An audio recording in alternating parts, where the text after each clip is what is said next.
Our next speaker is actually Frank CONNON, and Dr. Frank CONNON is a specialist hip and knee surgeon with extensive Australian and international experience and a published book author on surgical approaches to the hip. After completing his Australian training, Dr. CONNON undertook further specialist training at the Royal National Orthopaedic Hospital in London in the UK. His experiences nationally and internationally have given him particular expertise with hip and knee replacement, including the direct anterior approach to the hip, robotic knee surgery and complex revision surgery.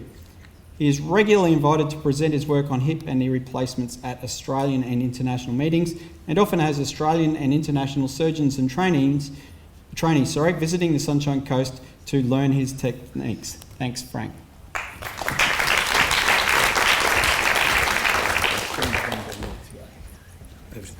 Just hang on a sec. We got the thumbs up? Yep, you're good to go. They should just get the tool for you. Thank you everyone for travelling, in some cases far and wide to this meeting today. I think it's proved to be a great success as a result. Hopefully during your short time here you'll discover why so many Australians are choosing the Sunshine Coast to break their hip. I'm Frank CONNON. I'm a hip and knee surgeon with a particular interest in rapid recovery hip surgery. They were looking for an eminent hip surgeon in South East Queensland to speak, but sadly she was already chairing the meeting, and so accordingly I was available on Monday afternoon. For those in the audience who aren't orthopaedic surgeons, which is obviously the vast majority, should quickly tell you some of the terms so that the rest of the talk actually makes sense. So basically there's two particular type of neck of femur fractures, and then there's really a third that's barely even a neck fracture. The intracapsular fractures, as you can see there, can be variously described as subcapital, mid-cervical and basicervical, but they're all broadly treated more or less the same, and that's because the blood supply to the femoral head's compromised, and therefore you're wondering about whether you actually need to replace rather than fixing the fracture because of the risk of avascular necrosis. You've got your pertrochanteric or intertrochanteric fractures, which are actually the ones where the question of nails versus screws comes into play, and then you've got the subtrochanteric fractures, which are sort of neck fractures and sort of not. I'd like to start first with intertrochanteric fractures, which is where the actual title for this afternoon's talk was derived. These fractures are outside the capsule of the hip joint, and therefore the blood supply to the femoral head's not compromised. Now, in the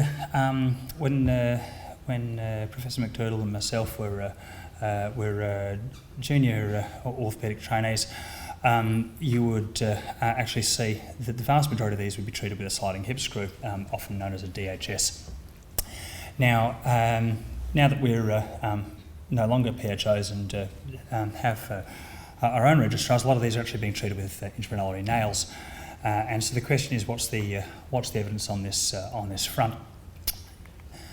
Basically, there's been a number of papers on the topic, but thankfully for me, in preparing this talk, somebody did a meta-analysis of randomised controlled trials just before I had to give it, and so all the work is done.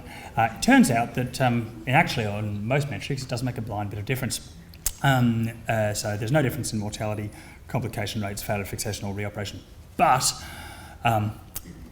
intramedullary nails are faster. And orthopaedic surgeons love fast.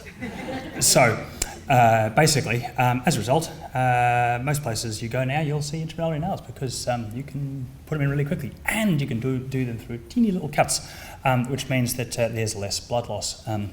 And whilst we're not too fussed about blood loss, that's where the geriatricians get upset. So we've got happy orthopaedic surgeons with faster operative time, and we've got happy geriatricians with less blood loss. So that one's largely settled.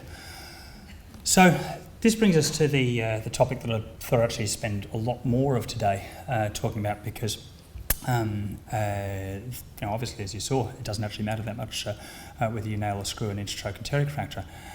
By contrast, your intracapsular fractures, this is actually probably a much more contentious area at this moment in time. As I said before, the blood supply to the femoral head passes up the neck, And as a result, if you have a fracture through the neck anywhere from that mid-cervical region upwards, there's a chance of avascular necrosis. Now, this chance is much higher if you have a displaced fracture as opposed to an undisplaced fracture.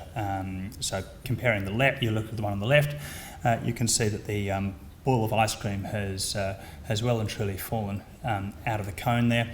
And so that one, even if you do try and put it together with screws, you've got a really high chance there that that's not going to heal.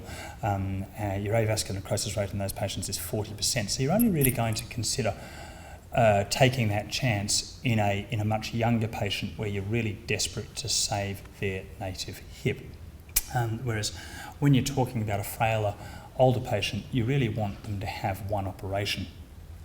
So we established this question really on when it came to these displaced fractures, really a couple of decades ago. So we established that basically if you treat these with internal fixation, there's a high proportion of them that have to go on to revision surgery, and we really don't like that in older patients because obviously in the interim, whilst their femoral head is undergoing that avascular necrosis, they're often in significant pain and have really severely compromised mobility. And so this question was settled. As you can see, that Cochrane review was back in 2006, and even then they had 19 studies which had put that question to rest for an elderly patient. But this leaves the question of what do we do with the undisplaced fractures, these ones where, as you can see, and actually the fracture hasn't moved too far. You think, femoral head blood supply might still be intact, and these ones have a documented lower avascular necrosis rate, more of the order of 10 to 20% rather than the 40% that you saw with a displaced fracture. And these have traditionally been treated with screws, either cantilevered screws or a DHS, to preserve the patient's native hip. But more and more, rather than the X-ray you see on the bottom left there with the DHS, we're starting to treat these with joint replacement, either a hemiarthroplasty as shown there or a total hip replacement. And there is actually emerging data on this front. So you'll see this meta-analysis is actually on undisplaced femoral neck fractures in patients over the age of 65, and it shows that if they receive a hemiarthroplasty, they do have a lower implant-related complication rate. Particularly, they've got better Harris hip scores in the early post-operative period, and of course, most critically, a lower reoperation rate. And you can see there the odds ratio is almost 5. So they've got a very, very significantly reduced chance of requiring reoperation. On the other side of the coin, screw fixation is faster and does have less blood loss, which, as we mentioned before, surgeons and geriatricians do like. There's no difference in mortality though. There's another systematic review which came to more or less the same conclusions because, of course, it drew on more or less the same papers, and again showed low rates of reoperation with arthroplasty. But of note, arthroplasty was associated with a significantly higher rate of deep infection.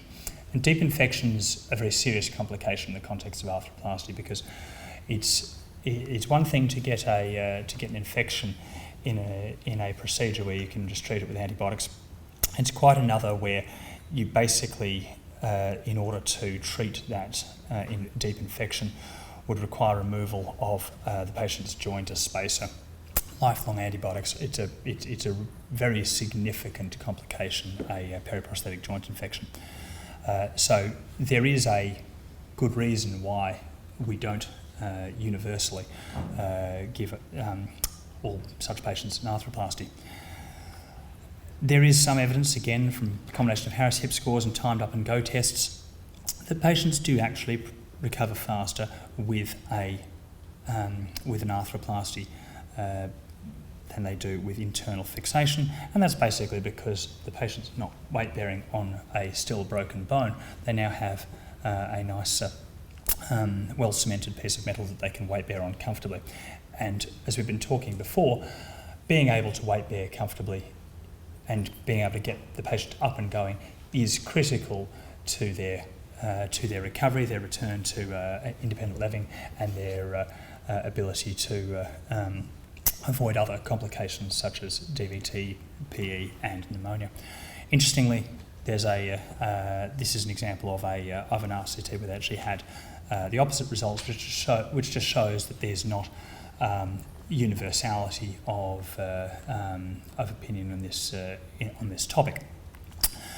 And so why do we see different outcomes then? Why have I put up papers that show basically differing results as to whether internal fixation or arthroplasty will provide the patient with a faster recovery and less pain?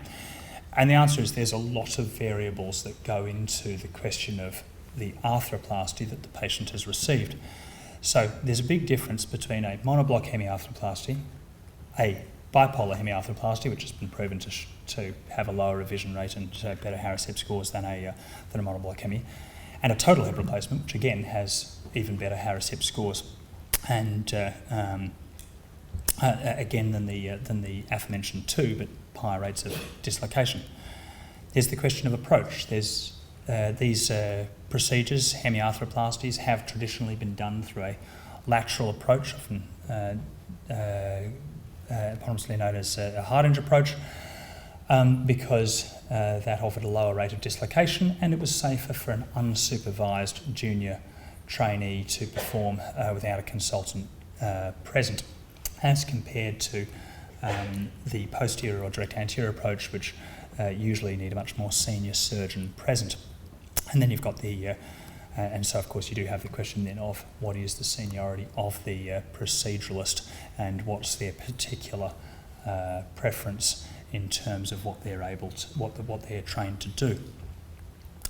So to summarise the different merits, arthroplasty patients, be it hemiarthroplasty or total hip arthroplasty patients, do have less painful weight bearing and better function post-operatively in general, and they do have a lower reoperation rate.